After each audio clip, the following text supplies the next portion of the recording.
Good afternoon दोस्तों।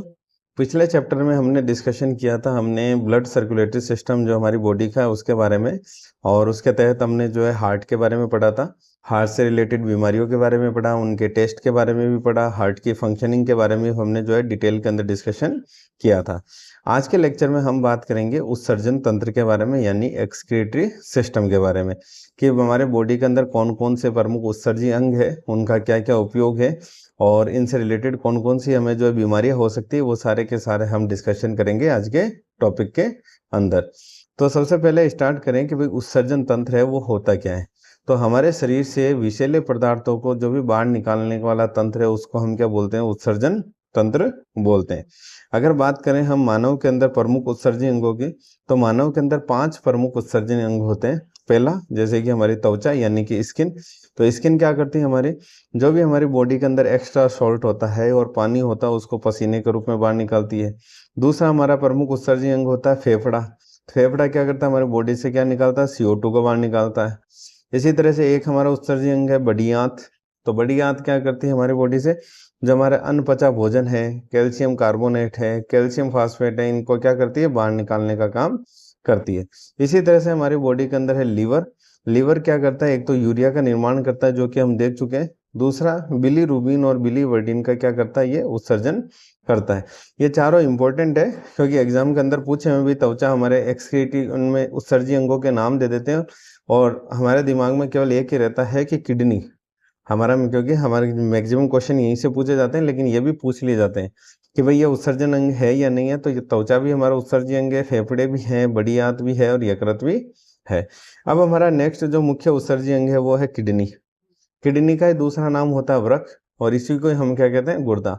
अगर kidney, वृक्क, गुर्दा तीनों में से कोई भी नाम आए तो आपको दिमाग में क्या रखना, किसकी बात हो रही है, किडनी की। किडनी हमारी बॉडी का जो है मुख्य उत्सर्जी अंग है। यानी अगर एक अंग का अगर पूछा जाए कि मुख्य उत्सर्जी अंग कौन सा है, तो वो कौन सा है, हमारा किडनी है।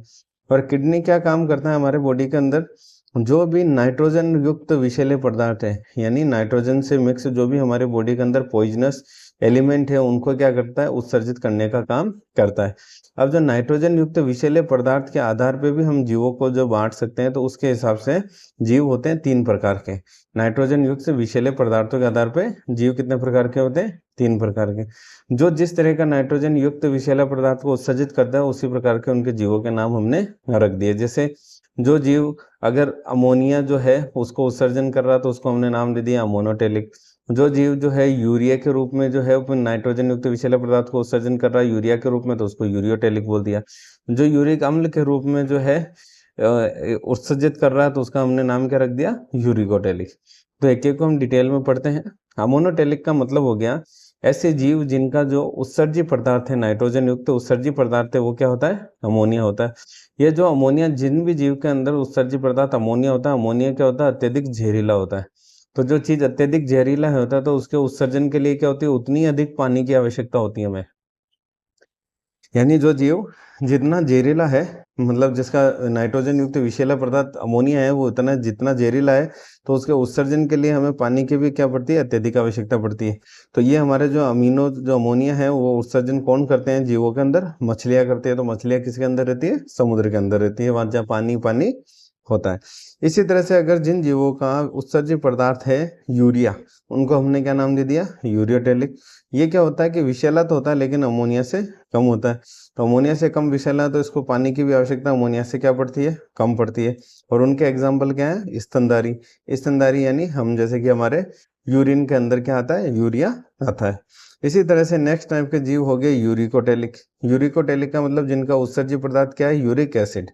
तो यूरिक एसिड जो होता है वो लगभग बहुत ही कम विषैला होता है, नहीं के बराबर विषैला होता है, इसलिए उसके लिए पानी की आवश्यकता भी क्या होती है, न्यूनतम होती है। ये तो हमने डिस्कशन कर लिया कि हमारे शरीर के जो उत्सर्जी अंग कौन कौन से हैं। अब हम बात करते हैं मानव के उत्सर्जी अंग के बारे में। तो ये है मानव का उत्सर्जी अंग, ये हमारी किडनी है। किडनी के अंदर जैसे ये हमने बना रखा है भाई राइट किडनी, ये हमारी लेफ्ट किडनी, ये हमारा होता है यूरेटर। और यूरेटर से जो हमारा ब्लड, मतलब जो टॉयलेट या जो भी आप बोलो यूरिन, वो किस में इकट्ठा होता है, यूरिनरी ब्लैडर के अंदर, और बाद में जो वो कहाँ से निकल जाता है, हमारे यूरेथ्रा से बाहर निकल जाता है। जो हमारी किडनी है उसकी जो कार्यात्मक यानी फंक्शनल और जो इसकी फंक्शनल जो यूनिट है इसकी, कार्यात्मक जो इकाई है, कार्यात्मक और संरचनात्मक इकाई है, उसका नाम आता है नेफ्रॉन। एग्जाम के अंदर क्वेश्चन यही पूछ लिया जाता है कि किडनी की कार्यात्मक और संरचनात्मक इकाई का क्या नाम है। तो किडनी की कार्यात्मक और संरचनात्मक इकाई का नाम है नेफ्रॉन। नेफ्रॉन का काम क्या होता है कि जो हमारे ब्लड के अंदर से जो भी हमारा जो यूरिन है उसको क्या करता है भाई, छानने का काम करती है। छानने के अलावा जो है उसके अंदर जब छानते हैं ब्लड को, तो उसके अंदर हमारे कुछ ग्लूकोज, लवण वगैरह ये भी चीज़ें जाती है। तो उनका जो इम्पोर्टेंट हमारे लिए बॉडी के लिए जो आवश्यक एलिमेंट है उनमें उनका वापस पुनर्अवशोषण भी करना है, और उसके बाद में जो रेस्ट रह गया उसका हमें क्या करना है, उसको रिलीज करना है। तो ये एक नेफ्रॉन की स्ट्रक्चर है। नेफ्रॉन के अंदर एक होता है हमारा बोमन संपुट। ये इनके नाम से पूछ लिया जाता है, बोमन संपुट क्या काम करता है। ये बोमन संपुट से एक पीसीटी लूप, एक हेनले लूप, एक ये एडीएच हार्मोन और एक ये डीसीटी लूप।